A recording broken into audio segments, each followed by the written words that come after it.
According to 72-year-old Telly Savalas, she was the only one who could do that to me.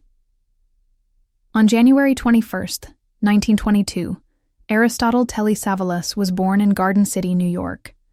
He was raised in a home that valued tradition, discipline, and toughness because his parents were Greek immigrants. His career path was influenced by these qualities. Savalas held a variety of vocations before rising to fame in Hollywood, including serving in the U.S. Army during World War II. He truly exemplified perseverance.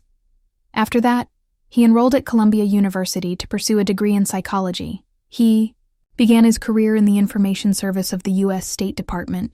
He eventually made it to the stage and the big screen after developing a passion in acting and broadcasting. Telly Savalas made his acting career for the first time with this role. The incident took place in 1959 during the Armstrong Circle Theater episode And Bring Home a Baby.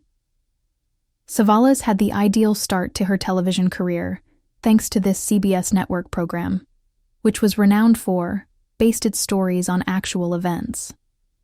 The industry was fiercely competitive, and Telly wasn't particularly well known at this stage of his career, but this opening segment showcased his innate charm and charisma on TV, which would eventually come to characterize his career. The opportunity marked the beginning of a lengthy journey from little TV roles to become one of Hollywood's most iconic and enduring figures. He developed the self-control and professional confidence that would serve him well throughout his lengthy and prosperous career here, as well as learning the fundamentals of acting for the camera. Savalas gradually developed a remarkable TV resume between 1959 and 1967 by making guest appearances on numerous popular shows at that time.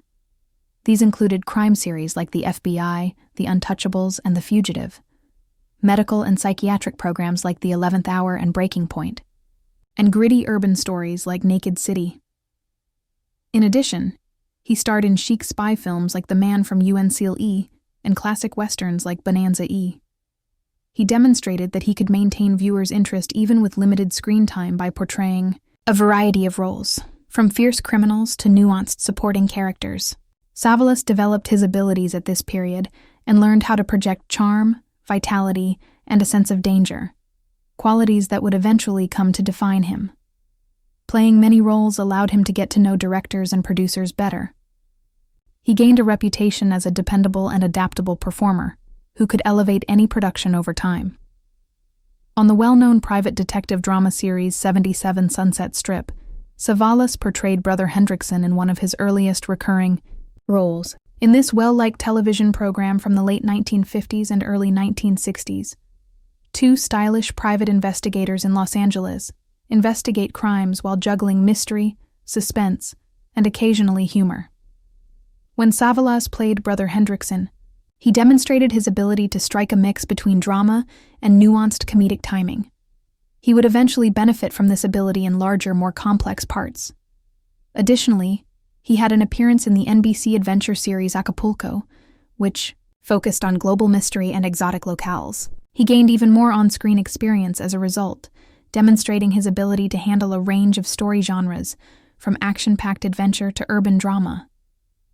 Savalas' dedication to staying loyal to himself and his art was evident when he portrayed Pontius Pilate in the epic The Greatest Story Ever Told, 1965, which was helmed by renowned filmmaker George Stevens. For this role, he had the audacity to entirely shave his head, which gave him the distinctive bald appearance that would later become one of his most well-known characteristics. This decision demonstrated his physical commitment to his roles, as well as his willingness to alter his appearance significantly in order to remain faithful to the characters.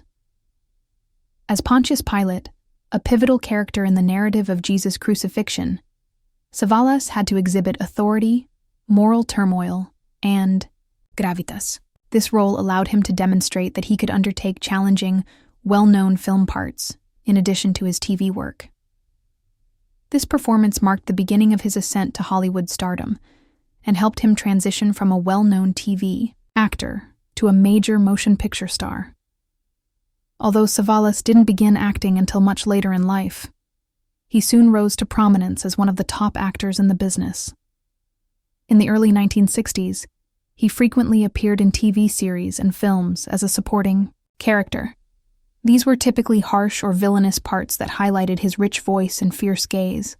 He gained recognition as a serious actor because to his parts in films like The Young Savages, 1961, and Birdman of Alcatraz, 1962, for which he was nominated for an Academy Award for Best Supporting Actor. These passages demonstrated his ability to lend sympathy and depth to individuals, even those with complex morals or a rough exterior. Savalas continued to play a greater variety of parts in films during the 1970s. He portrayed James Bond's most well-known adversary, Ernst Stavro Blofeld, in the 1967 film The Dirty Dozen, the 1970 film Kelly's Heroes, and the 1969 film On Her, Majesty's Secret Service.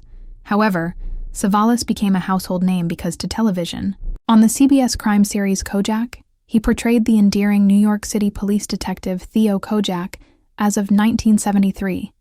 He became a global star of the 5-season program, which ran from 1967 to 1978.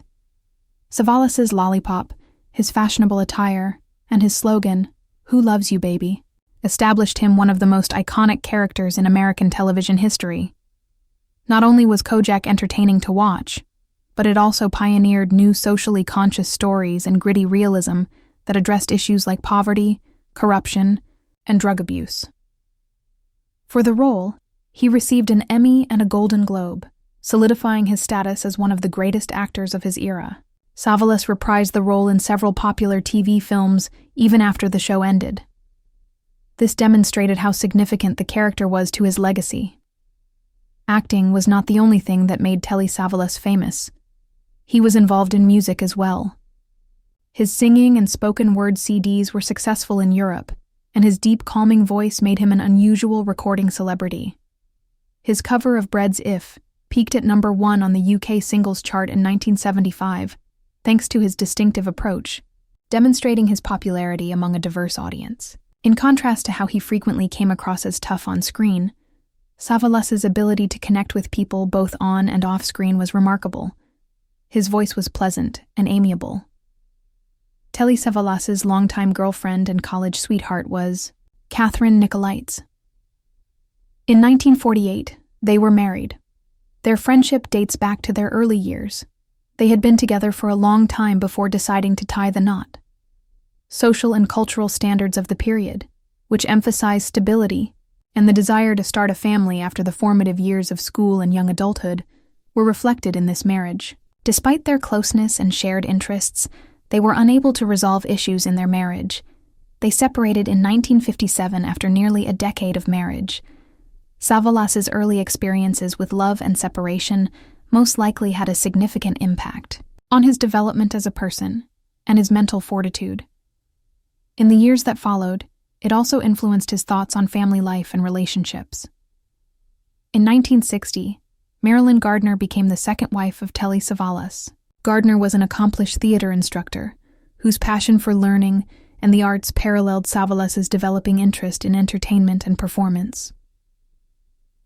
They raised their 2 children together in a manner that promoted creativity, self-control, and development. The pair attempted to strike a balance between their private family time and public life, while navigating the pressures of Savalas's burgeoning Hollywood acting career.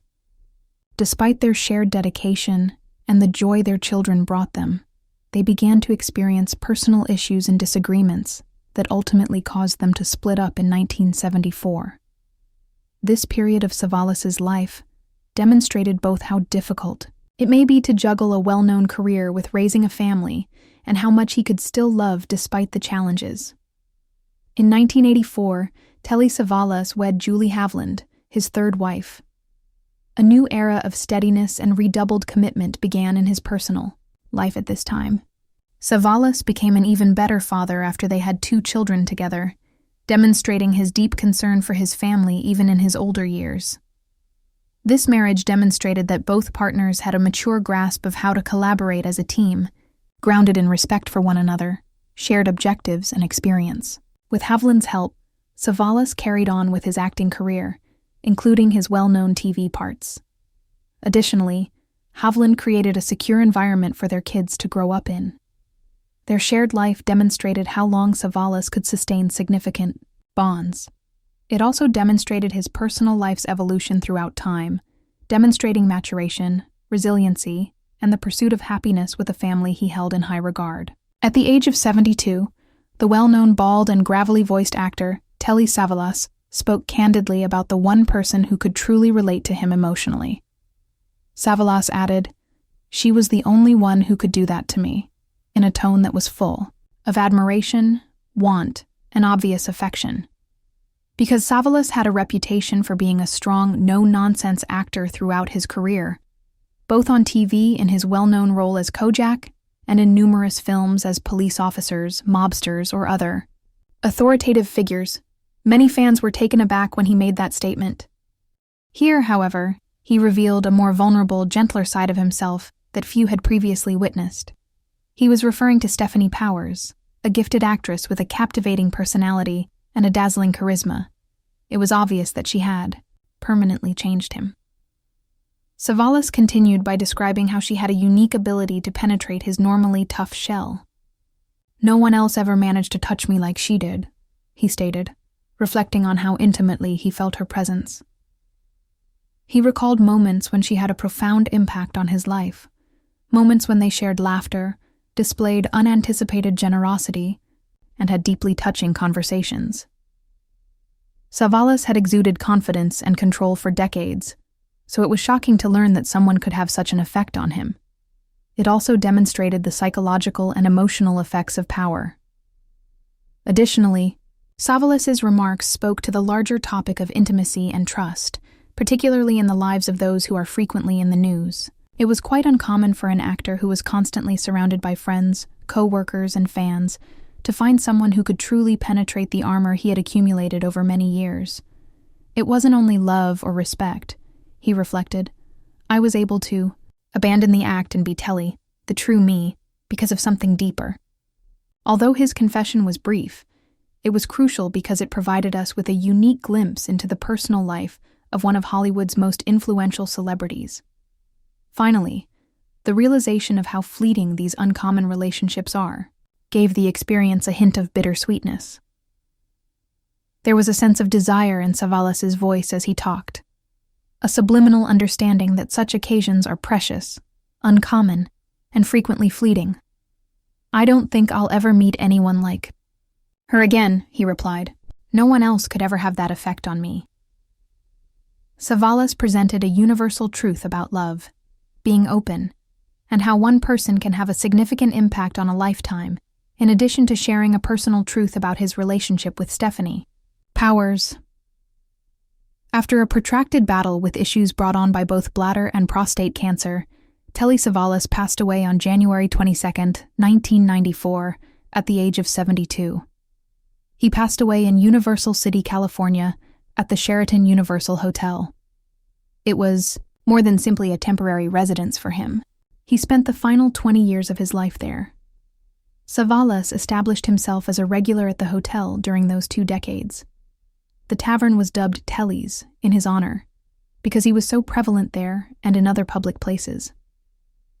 This homage demonstrated not only how he was constantly present, but also how his warmth, charm, and exuberant personality were adored by the hotel staff, visitors, and numerous friends who would meet there.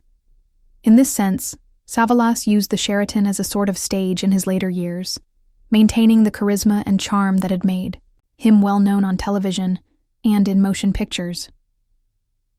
Following his passing, Savalas was laid to rest at Hollywood Hills Cemetery's George Washington section of Forest Lawn in the Los Angeles, California, area. This cemetery is home to numerous well-known figures from Hollywood's heyday, and Savalas's presence there demonstrated his significance in the entertainment industry. His funeral, held at the St. Mary's Church, was incredibly poignant and intimate. Sophia Greek Orthodox Church, where Savalas had been a Greek Orthodox Christian all of his life and was proud of his Greek heritage. Julie, his third wife, attended the funeral. Throughout the final decade of his life, she and his brother Gus had supported one another and respected their enduring relationship. Savalas remained close to his extended family even after their divorces, as evidenced by the fact that his first two wives, Catherine and Marilyn, attended the event with their own kids.